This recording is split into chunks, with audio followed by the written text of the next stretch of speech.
Now, folks, I bet if I said Ulez to you a few months ago, you wouldn't have taken much notice and thought, what's this lad from the northeast wittering on about now? But the Ulez debate has become so heated, it's basically a household name. Now, today, Together Association have been holding a rally in Trafalgar Square to protest against Sadiq Khan's plans to extend this Ulez zone. Now, I'm delighted to say this is going to get spicy, I guarantee that. I'm joined by the leader of the Climate Party, Ed Gemmell, and the director of Car 26, Lois Perry. Now, Ed, can I start with you, please, from the Climate Party? Do you worry about the impact of the restrictions or expansion of these measures on the working class, frankly, of the white van man, for example? Or is it your view that actually these are good measures because it ensures that the white van man cannot afford to drive? Well, I have to say, it's almost yes to both your questions, actually, Darren. So, I mean, I think the first thing is, look, it's great that we're trying to work on this issue. It's great that we're trying to work on decarbonisation and get cleaner air. And I don't think any of the three of us here would like to see dirtier air, getting more people being unhealthy or potentially going to hospitals. I think we can probably all agree on that. Now, having said that, it should have been handled in a different way. It clearly hasn't been introduced in the right way. Communications have been bad related to it. The whole thing could have been done a lot better. Now, we've had hundreds of people out campaigning, but what they're really campaigning about is the fact that it hasn't been done in the right way. It should have been phased in over a longer period of time, communicated better, starting with a lower rate, so not going straight for £12.50, but maybe £2.50, and then phased in over a 5-year period. And I think the real crunch part of it, which would have made it the right kind of policy for everybody, is say all of the income from it should have been taken to subsidise and help Londoners to adjust to it.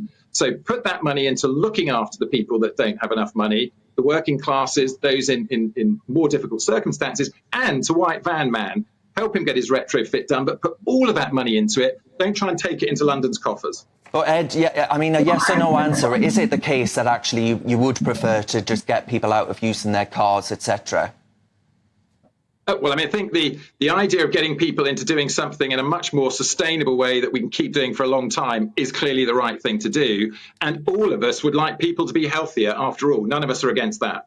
All right, Lois, then, I mean, what do you think about all of this? Is this all some form of an agenda, perhaps? Absolutely. And the thing that keeps people healthy is not being in poverty. And not being in poverty means being able to work and being able to make money, being able to jump in your car or jump in your van and actually earn a living. It's quite funny that it's called the Climate Party, because actually all of the main parties at the moment are climate parties, that, you know, with one or two exceptions. The people have spoken today. I spoke to Howard Cox of Fairfuel UK. He's been down there. Thousands have descended on Whitehall. Nobody wants this. It's about control. People want to be able to use their cars. Since the Industrial Revolution, life expectancy has doubled. It's revolutionised the lives of working people and working class people being able to get around in their car. It's quite patronising to say, you know, they need to get used to it. No, they don't. They should be able to do whatever they want. But Lois, then, briefly, I mean, is it not reasonable for, you know, Ed to say, well, hang on a minute, there are ULEZ benefits, like getting rid of air pollution?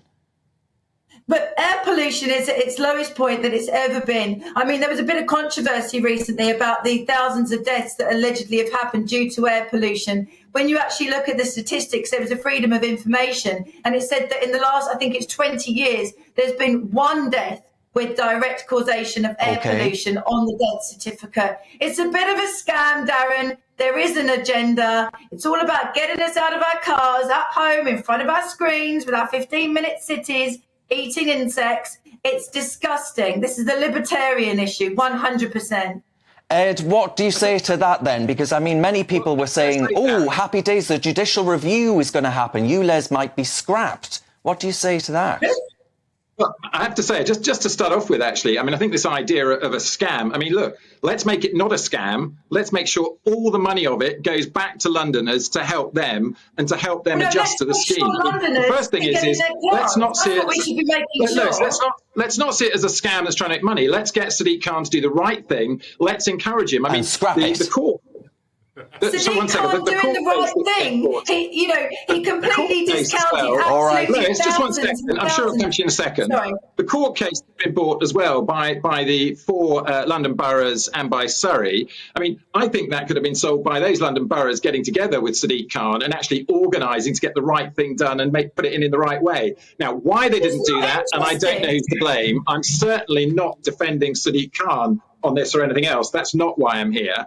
What I'm here to say is that's a good scheme, and we could do it a lot better. So Ed, better for everyone. Ed, I mean, you want to entice people to your cause, right? So how do you convince these protesters then that they should back you?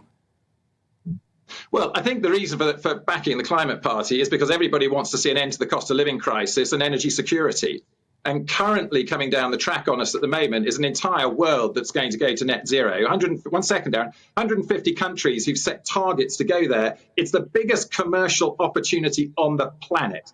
And if Britain stays at the back all of these net zero moments, we're trying to hold us back. We won't take the money from it, and we'll continue having energy insecurity and having a cost of living crisis. All right, I've got to let Lois come back to that. Opportunity. Oh my goodness, I can't even believe I'm hearing it. What we're looking at now is the deindustrialization of the West, a deliberate strategy to wipe out the majority of people in terms of their standard of living. You need cheap fossil fuels, plentiful fossil fuels for people to be able to live effectively and happily. 2/3 of Londoners in the public consultation did not want this. Well, that's it. And ultimately, if the people don't want it, it's going to have to go. But I thank you very much to both of you for joining us. Now, with me still is the political commentator Reem Ibrahim and the broadcaster and lawyer Andrew Eborn. Andrew, you've heard what people have had to say there, Lois and Ed. Who are you with? Well, I'll tell you what, it was a little Punch and Judy show, it was. really. And what I always say, let's shine more light and less heat. It was devoid of facts and figures. Well, there were a fair few there. Not nearly enough. I mean, firstly, who is the Climate Party? It's a tiny little party, which the first time any of us heard of it, but good luck to them anyway. What's interesting is fear is the biggest way of selling anything. So you have to turn around and say, look, what does it mean to be Ulez compliant? I can tell you, virtually every petrol car registered since January 2006 will be Ulez compliant. So if your car is not zillions of years old, then you're not going to have an issue.